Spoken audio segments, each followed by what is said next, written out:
Depuis plus de 40 ans, une étrange station radio émet quelque part en Russie, jour et nuit, sans interruption.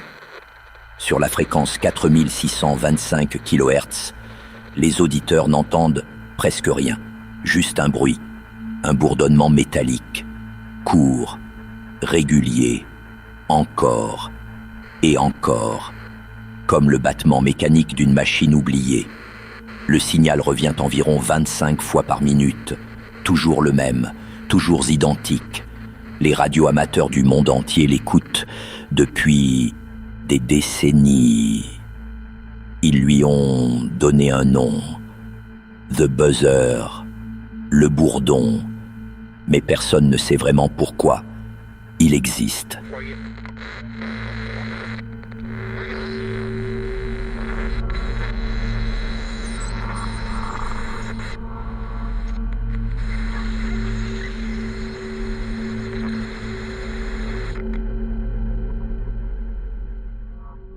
La station apparaît à la fin des années 1970. Toujours la même fréquence, toujours le même signal. Un bourdonnement régulier, jour après jour, année après année. Des milliers d'auditeurs tentent de comprendre d'où vient ce signal et surtout, pourquoi ne s'arrête-t-il jamais ? Car maintenir une station radioactive pendant des décennies sans interruption, ce n'est pas quelque chose qu'on laisse tourner par hasard. Il faut de la puissance, du matériel entretenu, des opérateurs. Bref, ce genre de signal n'existe pas tout seul. Très vite, beaucoup arrivent à la même conclusion. Cette station est presque certainement militaire. Pendant longtemps pourtant, elle ne transmet aucun message. Juste ce bourdonnement. Toujours identique, comme si quelqu'un se contentait d'occuper la fréquence, comme si le simple fait que le signal existe était déjà important. Mais parfois, le bourdonnement s'interrompt et une voix apparaît. Une voix masculine, calme, presque indifférente. Elle prononce quelques mots, puis une suite de chiffres. Puis le silence. Et le bourdonnement revient, comme si rien ne s'était passé. Un message typique ressemble à ceci.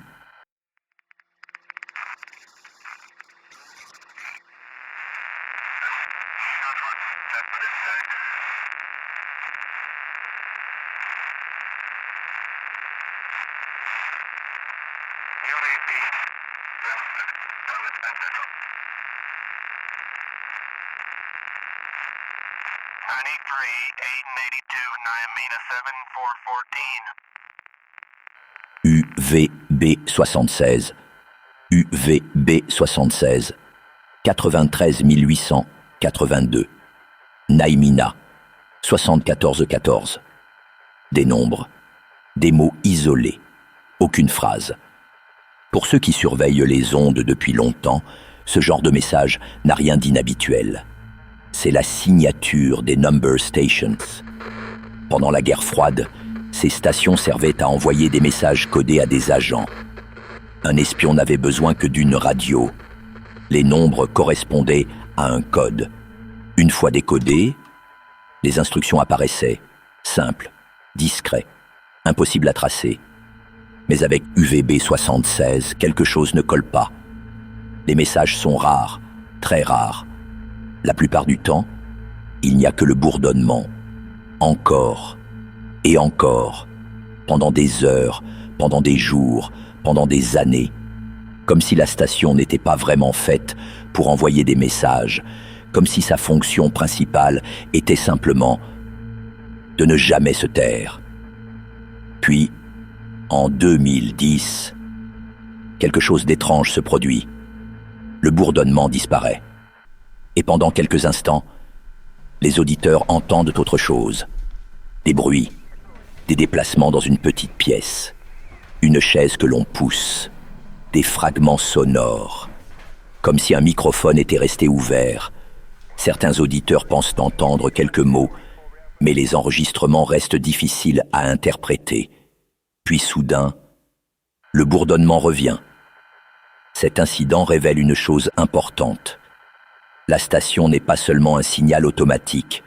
Il y a une pièce, un micro, et probablement des opérateurs. Quelqu'un se trouve derrière ce bourdonnement. Peu de temps après, une découverte attire l'attention des curieux. Près du village de Povarovo, au nord-ouest de Moscou, des explorateurs urbains découvrent une ancienne base militaire abandonnée. À l'intérieur, du matériel radio, des documents militaires et surtout des listes de codes. Tout ressemble à un ancien centre de transmission. Pendant un moment, beaucoup pensent avoir trouvé la source du VB76. Mais un détail dérange. La station continue d'émettre, exactement comme avant, sans interruption. Le même bourdonnement, la même fréquence. Alors les observateurs comprennent quelque chose. Ce site n'était qu'un emplacement, pas le système. L'émetteur a été déplacé, peut-être ailleurs, peut-être dans une autre base, et peut-être même qu'il n'y a pas qu'un seul émetteur, peut-être plusieurs, des installations de secours, un réseau. À ce moment-là, la question change complètement. Ce n'est plus seulement qui envoie ces messages, mais plutôt pourquoi cette station doit-elle continuer à émettre quoi qu'il arrive. Certains ont imaginé un lien avec un système soviétique appelé périmètre, un dispositif parfois surnommé Dead Hand, la main morte. L'idée serait simple. Tant que certains signaux militaires existent, tout va bien. Mais si ces signaux disparaissent soudainement, cela pourrait indiquer qu'une attaque majeure s'est produite. Dans ce cas, un système automatique pourrait déclencher la riposte. Mais dans le cas du VB76, cette théorie ne tient pas vraiment. La station s'est déjà arrêtée plusieurs fois au cours de son histoire. Et aucune riposte nucléaire n'a jamais été déclenchée. Pour la plupart des chercheurs, le lien avec Dead Hand relève donc surtout de la spéculation. L'explication la plus sérieuse aujourd'hui est beaucoup plus simple. UVB 76 ferait simplement partie d'un réseau de communication militaire, un canal maintenu ouvert, prêt à transmettre si nécessaire. La station existe toujours, aujourd'hui encore, sur la fréquence 4625 kHz, avec le même bourdonnement, toujours régulier, toujours monotone.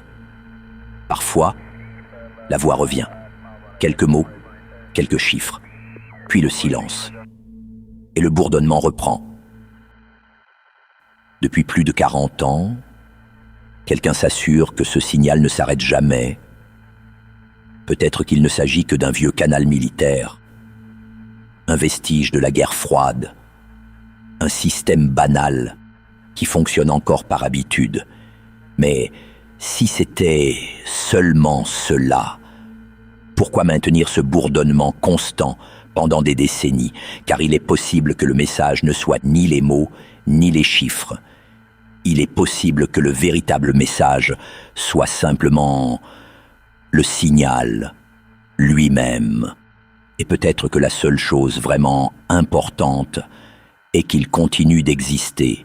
Parce que si, un jour, sur la fréquence 4625 kHz, le bourdonnement disparaît, alors quelque part dans le monde, quelqu'un comprendra immédiatement que quelque chose ne va plus du tout.